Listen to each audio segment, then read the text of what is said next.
안녕하세요. 반갑습니다. 여러분들 과학과 홍희진입니다. 자, 이제 우리가 시험을 대비해서 차근차근 과학 내용을 살펴보셔야 될 텐데요. 중학교 우리 과학 전체적인 내용을 살펴보셔야 되겠죠. 순서대로 우리 책 구성은 1학년, 2학년, 3학년 순서대로 되어 있습니다. 저랑 먼저 1학년 내용들 쭉 좀 살펴보시고요. 문제 좀 풀어보시고 그 다음 2학년, 자 그리고 문제, 자 그리고 3학년, 그리고 문제 이런 식으로 구성이 되어 있을 것입니다. 자, 차근차근 저랑 이제 시작을 해보셔야 될 텐데요. 여러분들 시험은 사실 나오는 문제 반복해서 나오는 이런 경향이 굉장히 커요. 그래서 제가 그 부분을 굉장히 강조드리도록 하겠습니다. 제가 강조드리는 부분들은 여러분 확실하게 익혀보셔야 되겠고요. 자, 추가된 부분이 있습니다. 예전 교과 과정에는 없었는데 새롭게 개정되면서 들어온 부분들이 있어요. 이건 사실 고등 내용들이 좀 내려왔거든요. 중등 내용으로 조금 내려왔어요. 난이도는 살짝은 어려워진 이런 부분들도 중간중간 껴있을 거예요. 여기는 기출이 안타깝게도 없습니다. 근데 예상해 보자면 어렵지 않게 나올 거예요. 우리 지금까지의 문제 수준과 크게 다르지 않게 나올 것이기 때문에 여러분들 너무 어려운 내용이야 이렇게 부담은 갖지 않으셔도 될 것입니다. 자, 그럼 저랑 제일 첫 번째 내용이죠. 우리 1학년 그 과학 내용을 살펴보시면 될 텐데요. 오늘 저랑 1단원이랑 2단원 내용을 함께 알아보도록 하겠습니다. 사실 1단원 내용은 문제에 나온 적이 없습니다. 자, 여러분 과학이 무엇인지 저랑 살짝만 살펴보시고요. 2단원 내용 집중적으로 그럼 지금부터 저랑 시작을 한번 해보도록 하죠. 자리를 좀 옮겨서요. 그러면 가보도록 할게요. 자, 우리 제일 첫 번째 과학 1학년 내용이죠. 자, 1단원 내용을 잠깐만 여러분 살펴보시자면요. 과학이 무엇인지 지금 이야기하고 있는데요. 과학은요, 뭔가 자연현상의 궁금증을 가지고요. 자, 이것을 풀어내고 왜 이런 일이 일어나고 또 이론 아니면은 무슨 정의 이런 것을 내리는 것을 과학이라고 이야기할 수 있겠죠. 자, 과학은 물, 화, 생, 지. 우리가 배우는 그 교과 과정도 이렇게 나눠져 있거든요. 크게 이렇게 네 가지로 나눌 수 있습니다. 자, 과학 탐구 내용 저랑 요것만 좀 알아보시면 될 것 같아요. 과학 탐구 내용. 자, 여러분 책 페이지로는 우리 과학의 3페이지죠? 살펴보시면서요. 과학 탐구 시작을 한번 해보도록 하죠. 과학 탐구. 과학을 탐구할 때는 우리가 가장 많이 쓰는 방법이요. 연역적 탐구 방법이라는 건데 그게 바로 이거예요. 자, 바로 문제에 대해서 인식을 해요. 궁금증을 가지는 거죠. 호기심을 가지는 게 가장 첫 번째입니다. 문제를 인식하고 자, 문제 인식이 끝나면 궁금하죠? 자, 그러면은 그거에 대한 답을, 잠정적인 결론을 여러분들이 생각으로 내는 과정을 이제 우리가 가설 설정이라고 얘기를 해요. 이게 맞는지 아닌지는 몰라요. 맞는지 아닌지는 모르지만 한번 세워보는 거예요. 결론을. 자, 가설을 설정하는 단계가 있습니다. 잠정적인 답안을 제시해 주고요. 그리고 그게 맞는지 틀리는지를 그 다음에 쭉 확인을 하는 과정이 나머지 과정이에요. 탐구를 설계하고 탐구, 설계. 자, 그리고 이거 그냥 실험 설계하는 거예요. 어떤 조건으로 어떤 준비물이 필요한지 등등등을 설계하는 과정이고요. 그 다음은 바로 탐구를 진행해야 되겠죠. 탐구 수행의 과정이 되겠습니다. 자, 그 다음에 이제 자료가 나올 거예요. 결과들이 쭉 나오면 그 자료들을 해석하는 단계. 자, 그 다음 결론을 도출하게 되는 거죠. 결론을 도출. 근데 이때 이 결론이 내가 생각한 거랑 똑같아요. 내가 세웠던 가설이랑 똑같아요. 그럼 그 다음 단계로 넘어가시면 되는 거예요. 자, 그러면 일반화 과정. 결론을 발표하는 일반화 과정으로 가시면 되는 것이고요. 만약에 내가 생각한 가설이랑 달라요. 그러면 다시 돌아가는 거죠. 내가 생각한 거랑 틀려. 그럼 가설을 다시 세우고 또 다시 탐구 설계, 탐구 수행. 이 과정을 계속 반복하는 것입니다. 자, 이게 이제 바로 과학 탐구의 과정이 되겠습니다. 여러분 한번 읽어보시고요. 이 중에서 가장 중요한 건 가설을 설정하는 단계다. 요거 하나 체크해 두시면 되겠습니다. 자, 페이지 넘겨 보시면서 그 다음은 이제 과학 그리고 과학과 직업 등등 지금 일반적인 과학 내용, 우리 생활과 관련된 내용들이 쭉 나왔습니다. 여러분 이 부분은요 제가 특별히 더 말씀드릴 게 없어요. 과학이라는 거 뭐 당연히 우리 컴퓨터에도 사용되고 그쵸? 뭐 노트북에도 사용되고 의약품에도 사용되고 뭐 안 사용되는 데가 없잖아요. 자, 그런 내용들을 우리 생활과 연결해서 정리해 놓은 것입니다. 여러분들이 직접 읽어보시면서 다양한 직업들도 한번 예상해 보시면 돼요. 자, 저랑은 1단원 내용은 사실 이렇게 해서 마무리 지시면 돼요. 예상 문제도 지금 나왔긴 한데 예상 문제는 저랑 나중에 함께 풀어보도록 하겠습니다. 자, 그럼 오늘의 사실 이제 실제 진짜 내용이죠. 2단원 내용으로 좀 넘어가 보도록 하겠습니다. 자, 1학년의 2단원 내용 가보도록 하죠. 자, 2단원 내용은 뭐냐? 2단원은 바로 지구계의 얘기죠. 지구계, 자, 지구계 그리고 직권 얘기입니다. 여기까지 이제 저랑 살펴보시면 되겠네요. 지구계라는 부분은 새롭게 추가된 부분입니다. 옛날에는 여기 지구계를 그렇게 배우진 않았어요. 굳이 나눠서 배우진 않았는데 이 지구계가 뭐냐면은 개라는 게 뭐냐면 시스템이거든요. 그냥 여러 가지가 모여서 그냥 하나를 이루고 있는 걸 시스템이라고 해요. 근데 사실 여러분 들어봤어요? 생태계 들어봤어요? 들어보셨죠? 생태계 뭐예요? 동물도 있고 식물도 있고 물도 있고 바람도 있고 뭐 이러는 애들이 함께 모여서 생태계를 이루잖아요. 태양계 들어봤죠? 태양계 뭐예요? 태양, 뭐 지구, 행성, 위성, 뭐 소행성 등등 이런 것들이 모여서 또 이루고 있는 것. 자, 지구를 이루고 있는 것들을 합쳐놓은 것이라고 생각하시면 가장 편하실 거예요. 자, 지구계. 그럼 지구계가 무엇인지 지금부터 알아보도록 할 텐데요. 지구계는 우리가 크게 이렇게 나눌 것입니다. 제일 첫 번째 지구계를 좀 나눠보도록 할까요? 자, 지구계는 첫 번째 뭐가 있냐면은 직권, 순서대로 갈게요. 기권이 있습니다. 기권은 뭐예요? 기권. 공기, 맞아요. 대기권을 얘기하고 있는 거죠. 자, 그리고 두 번째는 바로 무엇이냐? 수권입니다. 수권은 바로 물을 얘기하고 있죠.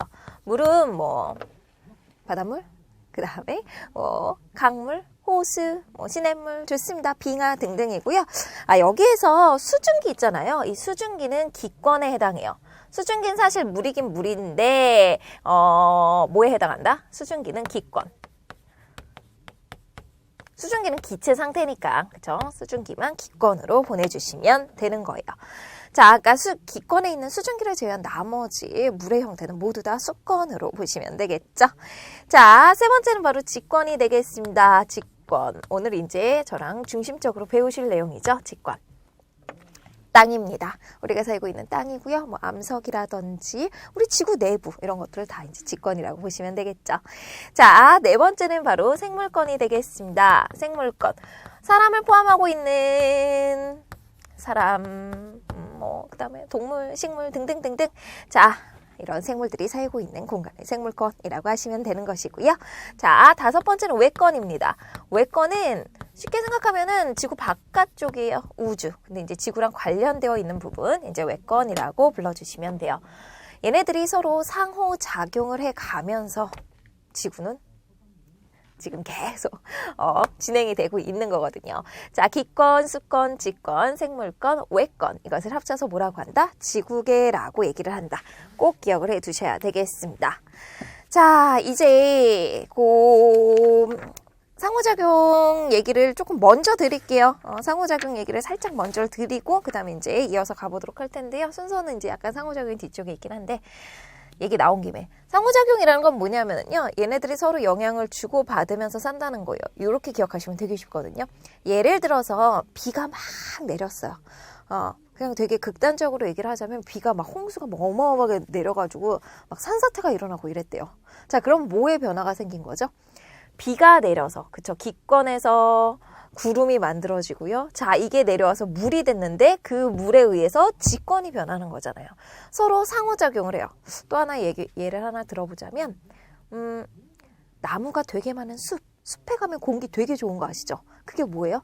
나무가 생물권이잖아요. 이 나무가 뭐를 하니까 광합성을 하면서 기권의 성분을 바꾼 거죠. 산소의 양을 많게 했어요. 그러니까 이렇게 서로 영향을 주고받고, 자, 이것을 이제 바로 우리 무엇이라고 하냐? 상호작용이라고 합니다. 그래서 지구계의 각 그 구성 요소들끼리 무엇을 한다? 상호작용하고 있다라는 것. 요거 하나 체크해 두셔야 되겠습니다. 이거는 얘를 막 다 외울 수가 없어요. 사실은 문제에 나온다라고 하면은 여러분들이 그냥 이거는 직권이 수권한테 영향 준 거고 이건 수권이 직권한테 영향 준 거고 찾아내셔야 돼요. 자, 하나만 더 말씀드릴까요? 저기 막 바닷가 안에서 지진이 났어요. 그래서 쓰나미가 생겼대요. 이건 뭐예요?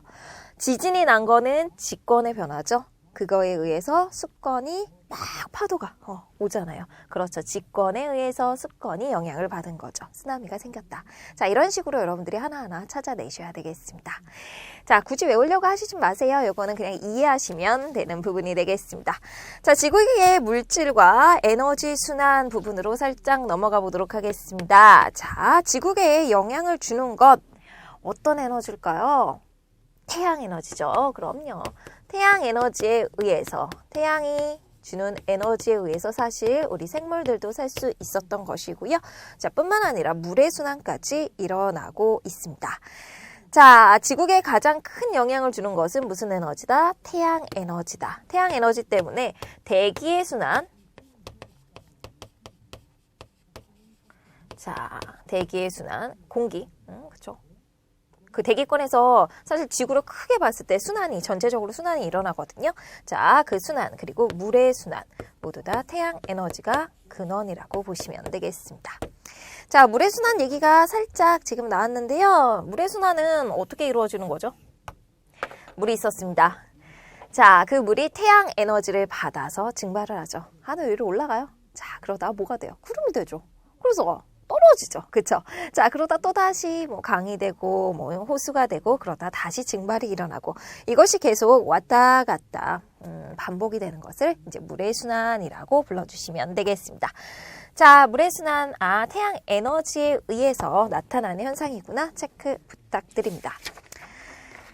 지구계 얘기는 저랑 이렇게 하셔서 마무리 지을 건데요. 지구계는 아까도 말씀드렸다시피, 지구계는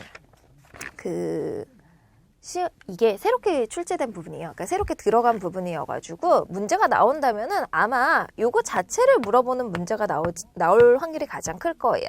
지구계를 구성하고 있는 구성 요소들. 자, 여러분 요거 기억해 두시면 되겠습니다.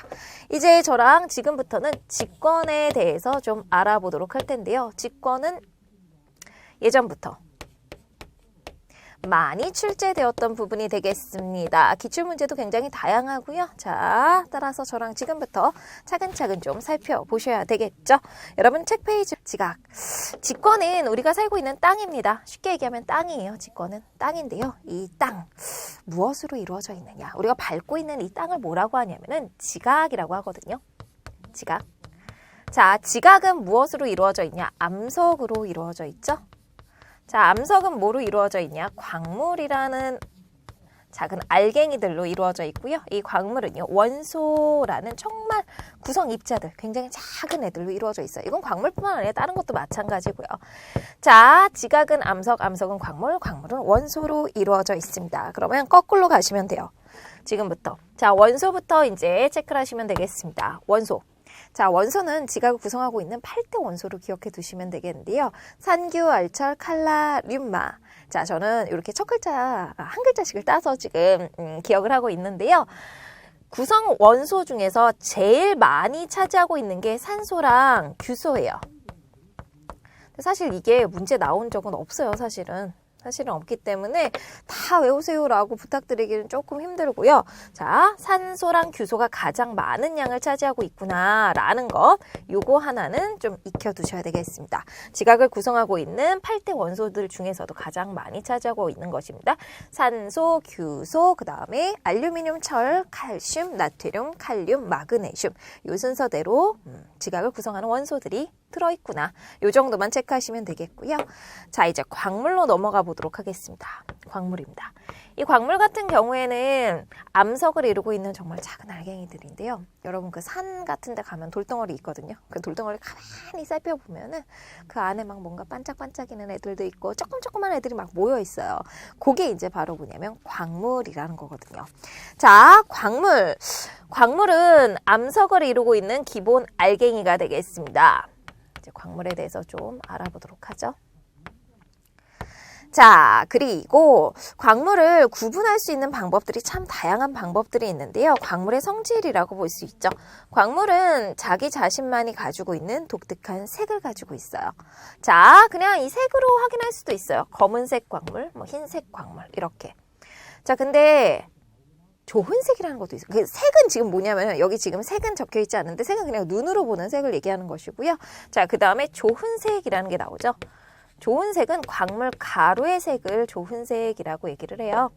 자, 좋은 색은 그 도자기 만드는 도자기 쪼개진 거라고 보시면 될까요? 자, 초벌구이한 그 판에다가 이 광물을 쓱쓱쓱쓱 긁어봐요. 그럼 그 광물 가루의 색이 나오거든요.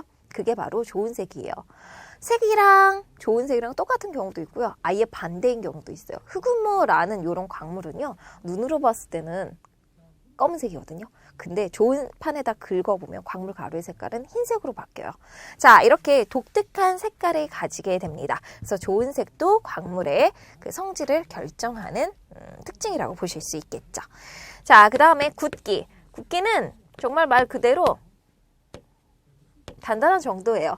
광물 여러 개를 이제 서로 쓱쓱쓱쓱 긁어봐서 긁히면 안 단단한 거고요. 안 긁히면 단단한 거겠죠.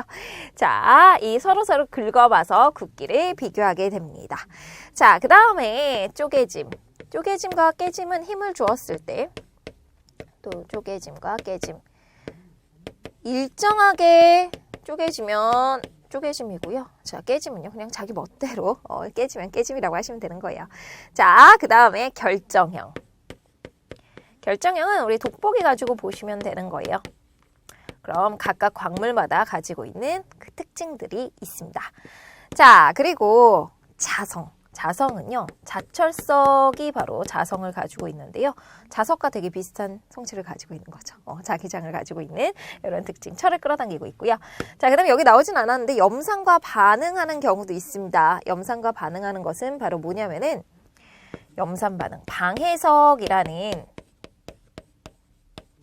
광물인데요. 자, 이 방해석에다 염산을 떨어뜨리면 막 거품이 일어나게 돼요. 자, 이렇게 광물은 다양한 성질들을 가지고 있게 되겠고요. 이 광물 중에서 세상에 있는 광물들 중에서 제일 많이, 그러니까 굉장히 많이 차지하고 있는 광물을 이제 우리가 조암광물이라고 따로 이름을 붙였어요. 석영이라든지 장석이라든지 흑음모, 각섬석 등등이 바로 이 조암광물에 해당을 하고 있습니다. 자, 조암 광물들 중에서는 밝은색 광물도 있고요. 어두운색 광물도 있는데 밝은색 광물은 철이랑 마그네슘이 조금이에요. 그래서 밝아요. 자, 반면에 어두운색 광물들은요. 철과 마그네슘이 많아요. 그래서 어두워요. 뿐만 아니라 무거워요. 자, 밝은색 광물도 있고 어두운색 광물도 있구나. 체크해 두시면 되겠습니다. 광물은 뭐 우리가 당연히 많이 이용을 하고 있는데요. 그 가장 대표적인 게 석영, 유리, 반도체 이 정도 기억하시면 될 것 같아요. 뭐 철과 알루미늄 이런 것들은 뭐 당연히 다 알고 계실 것이고요. 자, 광물 내용들 쭉 살펴보시고요. 조암 광물이 무엇이다? 주요 광물을 조암 광물이라고 하는 것이구나. 이렇게 용어의 뜻도 잊지 말아주세요. 자, 그러면 저랑 이제 뭘로 가시면 될까요? 암석으로 가시면 되겠죠? 이제 지금부터 암석으로 가보도록 하겠습니다. 암석은 뭐예요? 돌이죠, 돌입니다.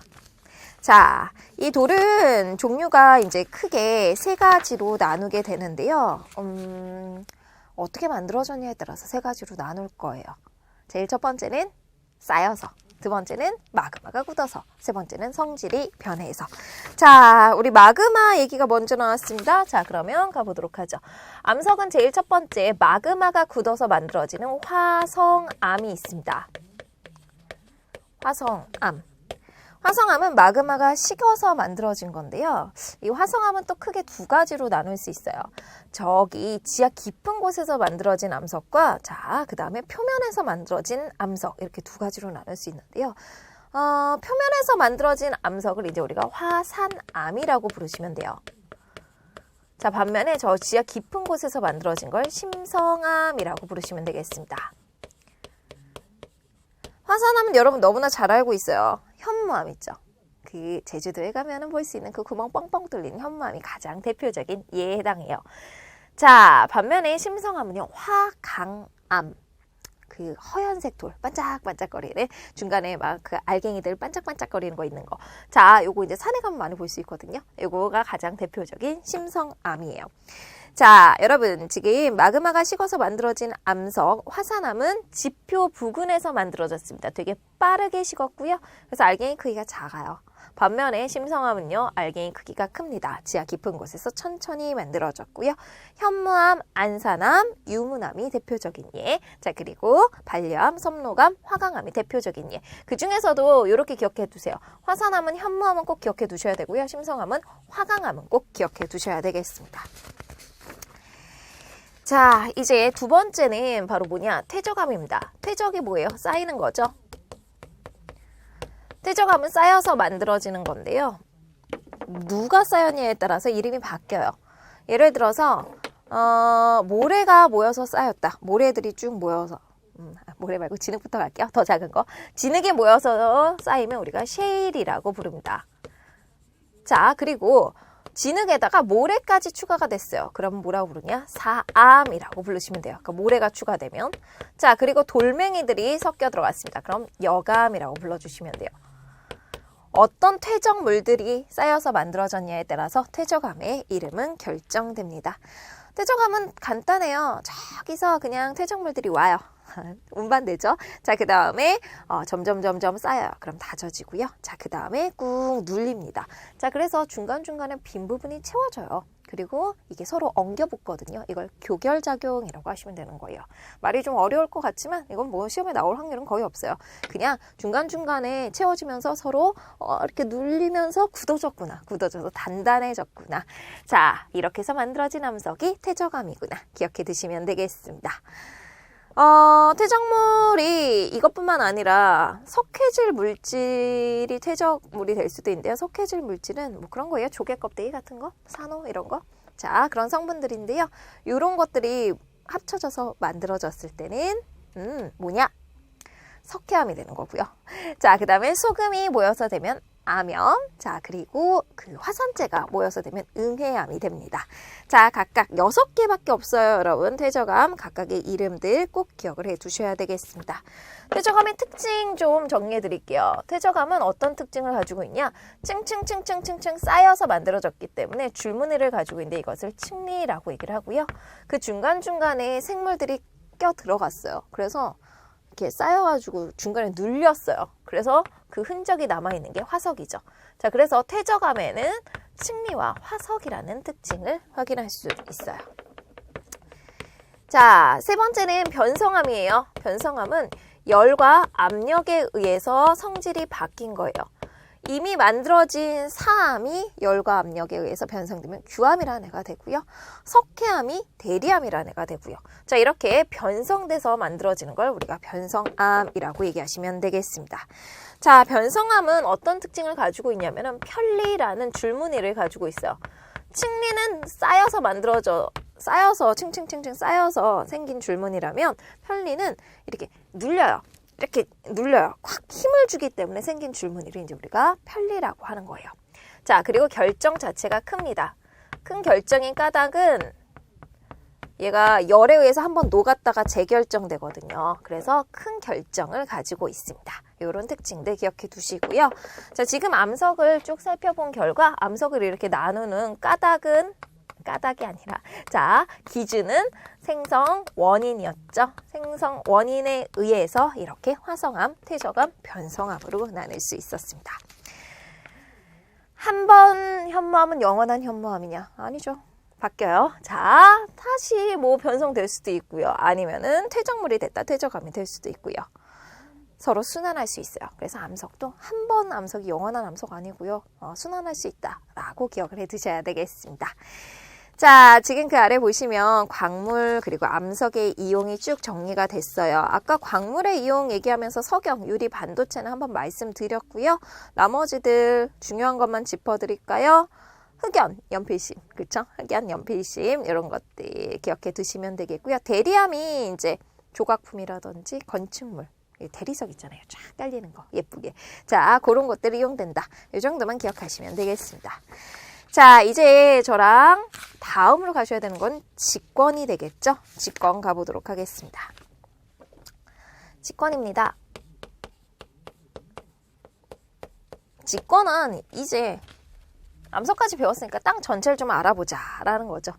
땅을 알아보려니까 직접 파는 것부터 생각했어요. 이거 시추법이라고 하는데요. 시추법은 사실 깊게 알 수가 없어요. 자, 그래서 땅 파서 알아보는 방법은 뭐 제대로 알 수는 없구나. 이걸 시추법이라고 하는 것이구나. 자, 그럼 사람들은 어떻게 확인을 했냐면 바로 직권을 연구하기 위해서 지진파를 분석을 했어요. 지진파 분석법을 이용했고요. 지진은 지진이 일어나면 파가 우리가 사실은 이제 더 있긴 한데 두 가지를 배우거든요. 이거 이제 땅이 끊어져서 생기는 거잖아요. 땅이 끊어져 이제 땅에 떨림이 생기게 되는 건데 지진파는 두 가지가 있어요. 우리가 배우는 건 P파라는 거랑 S파라는 게 있어요. P파는요 되게 빨라요. 자, 반면에 S파는 조금 느려요. 그래서 두 번째로 도착하는 파가 S파거든요. 자, P파, S파의 차이점. 얘가 빠르고 얘가 느리다. 얘는 진행 방향과 진동 방향이 서로 나란하고 얘는 뭐 수직이고 뭐 이런 특징들이 있어요.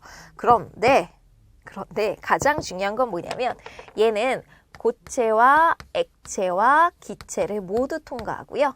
반면에 S파는 고체만 통과하는 특징을 가지고 있어요. 자, 지진이 팡 발생을 했는데 저기 지구 내부 안으로 가니까 어느 순간에 막 그 속도가 막 바뀌고요. 지진파의 속도가 바뀌고 일정한 구간에서 자, 그리고 갑자기 S파가 사라져버리고 이런 일이 일어나더라고요. 그러니까 S파가 사라져버렸어. 지구 내부에서. 거긴 고체가 아닐 거로 우리는 생각하고 있어요. 자, 이런 지진파 분석을 통해서 우리 지구의 내부를 우리가 연구를 했거든요. 자, 지구 내부는 이렇게 나눌 수 있습니다. 지구 내부는 제가 옆에다 그림을 그려드릴게요. 자, 제일 첫 번째 맨 바깥 부분에 이제 우리가 뭐라고 하냐? 지각이라고 얘기를 하죠. 지각이라고 하는 부분이에요. 우리가 살고 있는 부분이고 여러분 교재 보시면 돼요. 자, 지각은 이 부분은요. 5에서 35km라고 나왔는데 5km는 사실 해양 지각이에요. 바다 쪽 얇은데. 자, 반면에 35km는 대륙 지각 우리가 살고 있는데. 그러니까 해양 지각과 대륙 지각으로 나눌 수 있구나. 다 합쳐서 지각이라고 하는 것이구나. 해양 지각, 자, 그리고 대륙 지각 이렇게 나눌 수 있구나. 요거 하나 더 추가로 기억을 해 두시면 좋겠습니다. 우리 교재에는 이 부분은 살짝 빠지긴 했어요. 자, 그리고 그 안쪽으로 들어가면은 뭐가 있냐면은 멘틀이 있어요. 멘틀은 지구 내부 중에 가장 많이 차지하고 있어요. 한 80%? 자, 이게 이제 바로 멘틀이라는 부분이고요. 자, 그리고 그 안쪽으로 들어가면 여기랑 여기는 이제 다 핵이라고 부르는데 핵의 바깥쪽 부분은 이제 우리가 외핵이라고 부를 거예요. 근데 외핵이 되게 중요해요. 외핵이 S파가 사라져 버리거든요. 그래서 뭐라고 얘기하냐? 외핵은 액체일 거야 라고 얘기해요. 철과 니켈 같은 물질로 되어 있는데 액체로 이루어져 있을 것입니다. 자, 그리고 안쪽에는 우리가 내핵이라고 부르고요. 내핵은 다시 고체, 철과 니켈, 무거운 고체로 이루어져 있습니다. 자, 그래서 지구 내부는 총 4가지로 나눠요. 지각, 멘틀, 외핵, 내핵. 이 중에서 가장 중요한 거는 그렇죠. 외핵이겠죠. 외핵은 액체로 구성되어 있다. 요거 하나 체크해 드리고요. 멘틀 80% 이상의 부피를 차지하고 있다. 정리해 주시고요. 하나만 더 말씀드릴게요. 지각과 멘틀 사이의 경계면을 우리가 부르는 이름이 있어요. 이 경계면은 우리가 모호면이라고 얘기를 해요. 근데 거기 되게 길게 나왔죠. 모호로 비치치 불연속면. 이게 바로 모호면. 길게 얘기한 거예요. 자, 모호면, 모호로 비치치 불연속면 기억해 두시면 되겠습니다. 자, 지구 내부의 특징, 지구 내부의 구조까지 저랑 살펴보셨고요. 이제 저랑 지각 변동으로 가시면 돼요. 그러니까 직권 내용이 이거예요. 전체적으로 지구 내부의 구성을 확인하는 거구나. 그 중에서 이제 요 겉부분에 이제 좀 초점을 맞출 거예요. 근데 지각은 여러분, 그런 얘기 들어봤어요. 막 강산이 변한다 이런 얘기. 진짜로 변하거든요. 우리 금방 1년, 2년 안에 일어나는 일은 아니죠. 그런데 전체적으로 뭔가 변화가 일어납니다. 자, 그러면 그 변화에 대해서 지금부터 좀 알아보도록 하겠습니다. 뭐냐? 지각 변동이 되겠죠? 제일 첫 번째 우리가 크게 확확 변하는 걸로 기억을 해보자면은, 생각을 해보자면은 화산이 있겠죠? 화산. 자, 화산. 지구 내부에 있었던 마그마가 퐁 분출해서요. 그쵸? 지각 변동을 일으키게 되겠습니다. 자, 그래서 이런 암석들도 만들게 될 것이고요. 산도 만들게 될 것이고, 한라산 같은 경우 이런 화산 활동으로 인해서 만들어진 산이잖아요. 그쵸? 자, 그리고 여러 가지 화산 지형들도 만들 수 있습니다. 그 다음에 이제 지질 구조로 가면은 습곡은 뭐냐면 휘어진 거예요. 습곡은 힘을 받아서 이렇게 땅이 휘어진 거, 이런 걸 이제 우리가 습곡이라고 얘기하시면 되겠고요. 자, 반면에 단층이라는 것은 끊어진 거죠. 뚝 끊어진 거예요. 땅이 이렇게 있었는데 힘을 받아서 뚝 끊어진 거, 이걸 이제 우리가 단층이라고 하면 돼요. 이 단층이 만들어질 때 지진이 만들어지거든요. 뚝 끊어지니까 그 힘에 의해서 땅이 떨리는 지진이 일어나게 되겠습니다. 지층이 끊어져 어긋난 것. 자, 그 다음에 이게 이제 복합적으로 일어나서 되게 오랜 시간 동안 부정합이라는 것도 만들어요. 지층이 점점 쌓였다가, 자, 그 다음에 얘가 휘어졌다가, 위로 상승했다가, 깎였다가, 다시 내려왔다가 또 쌓여서 만들어진 게 바로 부정합이라는 것이고요. 부정합은 굉장히 오랜 시간 아래층과 위층 사이에 되게 오랜 시간의 그 시간 간격을 가지고 있습니다. 요거 하나 기억해 두시면 되겠습니다. 자, 이제 판의 경계 얘기로 가셔야 되는데요. 판의 경계도 새롭게 이제 들어간 부분이에요. 이건 옛날에도 계속 있었던 내용이었고요. 자, 이제 새롭게 추가된 우리 판의 경계 부분을 좀 살펴보도록 할 텐데요. 판이라는 건 어디까지냐면 지각이랑 요 멘틀의 윗부분 있죠. 상부층까지 이제 우리가 합쳐서 판이라고 얘기를 해요. 근데 이 판의 경계는 크게 이제 우리가 세 가지로 나눌 수 있어요. 제일 첫 번째는 뭐냐면 발산형 경계. 말이 어려워, 말이. 발산이 뭐냐면은 멀어지는 거거든요. 그래서 저기 어디냐면은 바닷가 있죠. 바닷가. 저 바닷가. 깊은 해양에 저 땅 밑에 보면은 자꾸 해저 지형이 늘어나는 이런 일이 일어나거든요. 이 부분에서 계속 땅을 만들고 있어요. 자, 그래서 판이 점점 멀어지고 있습니다. 이게 이제 바로 발산형 경계에 해당을 하고 있고요. 발산형 경계의 요 경계 이름을 제가 좀 말씀드릴게요. 제가 지금 이 대표적인 예거든요. 발산형 경계 나오면 이게 나올 확률이 제일 커요. 사실은. 자, 요 가장 대표적인 예가 요 부분의 이름 뭐냐면 해령이라는 거예요. 좀 적어두세요. 자, 해령. 저 바닷가 안쪽에서 계속 발산돼서 판이 멀어지고 있는 경계구나. 자, 두 번째는 뭐냐면 수렴형 경계가 있어요. 수렴형 경계는 해양지각이랑 대륙지각이 만나가지고 쿵 부딪혀요. 그러면은 해양지각이 아래로 막 파고 들어가거든요. 해양판. 자, 그래서 안으로 파고 들어가서 한 부분에 모입니다. 이것을 이제 우리가 뭐라고 하냐? 해구라는 부분, 대표적인 예고요. 요거는 해양판과 대륙판이 만났을 때, 자, 그 다음 대륙판과 대륙판이 만났을 때는 위로 올라가요. 뭐냐면 습곡 산맥이에요. 산맥.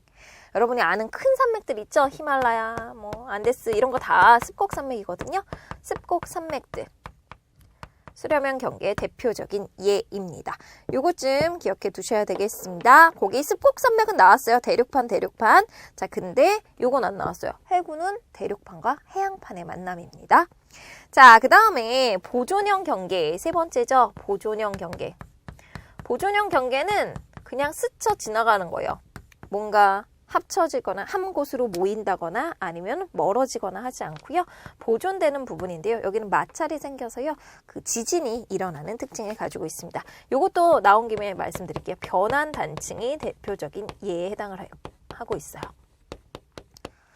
근데 문제는 얘보다도 수렴이나 발산이 나올 확률이 좀 굉장히 크거든요. 정리해 두셔야 되겠습니다.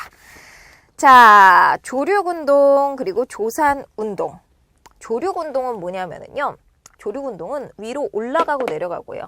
제가 요거를 좀, 요 부분을 지우고 말씀드릴게요. 조륙운동과 조산운동의 차이점은 조륙은 위아래, 자, 그리고 조산은 옆으로 이렇게 생각하시면 돼요.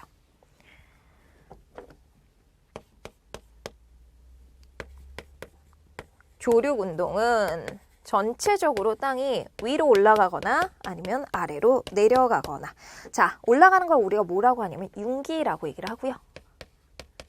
자, 아래로 내려가는 걸 침강한다 라고 얘기를 하시면 되겠습니다. 자, 반면에 조산운동, 옆으로 움직이는 겁니다. 횡압력을 받습니다. 횡압력 이렇게 쿵 눌러지게 되고요. 그래서 만들어지는 바로 습곡산맥 같은 것들이 바로 조산운동에 이에 해당을 하고 있습니다. 자, 가만히 봤더니 사실은 옛날에 있잖아. 정말 옛날에는 우리 땅이 하나였대요. 옛날엔. 근데 지금과 같이 막 떨어져 있잖아요. 바다 가운데 두고. 자, 이렇게 대륙이 이동했다라고 얘기를 하거든요. 자, 이 대륙 이동을 한 까닭은 바로 뭐냐면은 옛날엔 밝히지 못했는데 지금은 알았어요. 아, 괜히 지웠네 여기 아래. 자, 멘틀이 있었죠. 그리면 되죠 뭐. 자, 여기 지각이 있고 여기 아래가 이제 멘틀이 이렇게 있어요. 근데 이 멘틀이 대류를 하거든요. 멘틀은 분명히 고체긴 고체인데 움직일 수 있는 고체예요. 그래서 약간 여러분 젤리 같은 걸로 상상하시면 좀 쉬우실 거예요. 젤리 이렇게 손으로 탁 치면 이렇게 흔들리잖아요. 그런 느낌이거든요. 자, 그래서 이렇게 멘틀의 대류가 일어나죠. 그럼 이런 부분들은 서로 멀어질 것이고요. 자, 그리고 이런 부분들은 여기는 서로 가까워지겠죠. 그래서 여기가 발산형 경계, 여기가 수렴형 경계가 되는 거예요. 자, 대륙이 이렇게 이동하는 원인은 바로 멘틀 대류에 의해서 위에 있던 판이 움직이는 것이구나. 이렇게 정리해 두시면 되겠습니다.